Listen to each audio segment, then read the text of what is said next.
বহুত দিনৰ মূৰত আকৌ এটা মিনি ব্লগ লৈ আপোনালোকৰ মাজলৈ আহিলোঁ। বেয়া চেয়া নেপাব দেই। তাৰপাছত এইফালে মানে ভিডিঅ'টো যোৱাকালিৰে আছিলে। যোৱাকালি সোমবাৰ আছিলে আৰু সোমবাৰে মায়ে মানে বজাৰ ফালে আহিছিলে আৰু মোক লগ কৰিবলৈ আহিছিলে।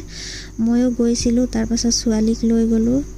ছোৱালীক লৈ পেলানি যোৱা দেখি আকৌ মায়ে মোৰ লগতে গ'ল বজাৰ ফালে। তাৰপাছত আকৌ আমি বাইহঁতৰ ঘৰলৈ বুলি আহিলোঁ। তাৰপাছত ইফালে বাইহঁতৰ ঘৰত বহি লৈ পেলানি সৰুৰ লগত ময়ো সৰু ছোৱালী বনি আছোঁ আৰু চিপছ খাইছোঁ। মানে ছোৱালীৰ চিপছ লৈ পেলানি মই বহি লৈছোঁ। তাৰপাছত অকণমান দেৰি আমি বাই ঘৰতে বহিলোঁ।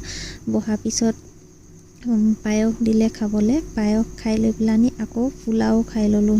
মানে একদম ওপৰা ওপৰি খাই ল'লোঁ আৰু ঘৰত আহি লৈ পেলানি খাবলৈ মন নগ'ল। এইফালে পায়সখিনি দেখিছেনে।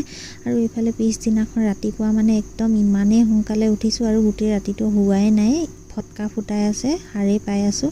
আৰু ৰাতিপুৱা উঠি লৈ পেলানি এতিয়া বাজিছে 6টা আৰু 6টা বজাৰ সময়ত ইফালে ছট পূজা চাবলৈ বুলি আহিছোঁ। পূজা আহি পোনেই ফটকা ফুটাই দিলে মানে ভয় খাই গ'লোঁ। ওচৰতে ধামলে ফুটি গ'ল মানে। তাৰপাছত ইফালে আৰু ৰাতিপুৱা আমাৰ ঘৰৰ ওচৰতে খোজকাঢ়ি যোৱা মজাই বেলেগ। মানে কিবা এটা ভাল লাগি গ'ল।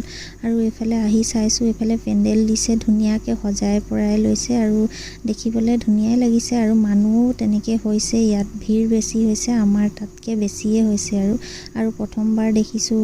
আনকালে আহিও পোৱা নাই আৰু এইবাৰ অকণমান ওচৰলৈ গৈ ল'লোঁ। আৰু এইফালে দেখিছেনে মানুহ অহা যোৱা কৰি আছে আৰু এইফালে তেওঁলোকৰ নিয়মবিলাক কৰি আছে। মই তাকে অকণমান ভিডিঅ' কৰি থলোঁ।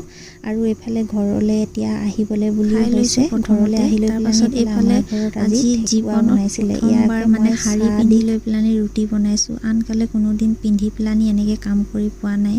আৰু এইফালে ৰুটি বনাই ল'বলৈ বুলিও লৈছোঁ। আজিলৈ ভিডিঅ'টো ইমানেই আছিলে আৰু নেক্সট ভিডিঅ'ত লগ পাম আপোনালোকক। Bye bye.